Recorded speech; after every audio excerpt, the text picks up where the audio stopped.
Hi, it's me MJ and welcome to another video. And in today's video I am going to show you one of my best place in the Halmstad city, and as you can see it on my back, yeah, there. And it's a quite fantastic place. It's located in the centrum, and now just watch the full video. If you like the video, please hit the like button as well. And yeah, here we are, and actually this place is situated in the centrum, which is the center of the city. Here it is near to the bus stop as well, the centrum bus stop, and you can see the people are sitting around these statues, and you will always find a little bit of silence and a relaxation in this place.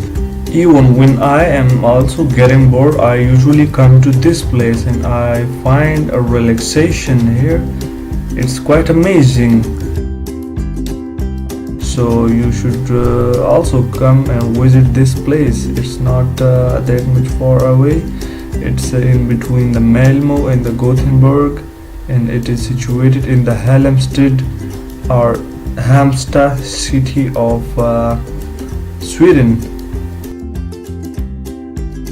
The water is amazing. The color, look at the color of this.